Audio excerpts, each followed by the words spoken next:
Staff Sergeant Joshua Hall. I was in the Army, 1508, 82nd Airborne Division.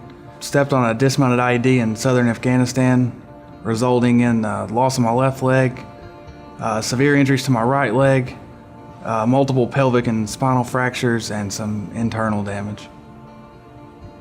Second time I was deployed, we went to Kandahar. I was leading a patrol. We'd actually been ambushed earlier that day.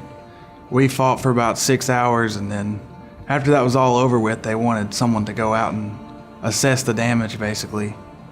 You couldn't really get to the area they wanted us to go. It was a bunch of walls that we had to jump over, and so I got to the wall, cleared the top of it, came over the top, looked, made sure no one was about to shoot me, jumped off. As I was in the air, I seen just a little corner of a pressure plate in the sand. I tried to push off the wall and get over it, and the heel of my left foot caught it. I remember flying through the air, but everything was black, and it took 47 minutes before they could get me somewhere that a helicopter could land. I went into shock on the bird when it landed and had to be resuscitated 3 times. And they said they ended up transfusing 21 pints of blood, and I went into a coma and woke up at Walter Reed 2 weeks later in ICU. I was ICU for a month, and then in the hospital itself for another 3, and then before I actually moved over and started therapy and everything.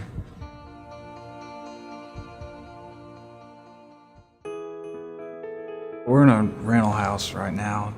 I didn't really pay attention looking at it, but the wheelchair wouldn't fit through the bathrooms at all. I mean, it wouldn't even go through the doorways, and all the other doorways were narrow, so they're beat all to pieces. I can probably kiss the security deposit goodbye, but so to go to the bathroom, I have to park the wheelchair, hop, and I can't really hop because this leg still don't have very good balance, so I'd pivot myself to get in the shower and then do my best to hold on to the shower curtain rod to take a shower and then sit down and wash the bottom of my foot, and I pulled the shower curtain down I don't know how many times. I pulled the sink out of the wall in the bathroom. My kid's room's a little bit narrow too, so I have a hard time getting a wheelchair in there in the middle of the night. And when I'm home with him, I pretty much either have to wear my leg the whole time or have everything already laid out that I need. That'd be great to be able to take a shower, a normal shower, and not have to maneuver and, act like Spider-Man to wash my face.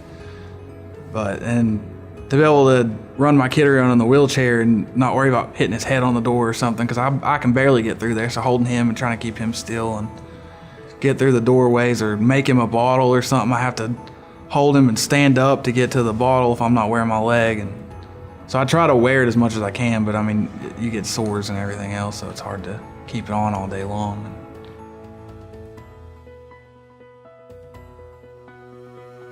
Ulster Troops is unimaginable, the impact that they have on some of these guys, and I can't wait to see what I could think about how it'll be, but I can't imagine what it'd be like to have somewhere, number one, that's permanently mine, and number two, that I don't have to modify it or find ways around anything. Everything would just be set up that way, and when I get older and I may have to be in the wheelchair more, or, that'd just be awesome to be able to do that.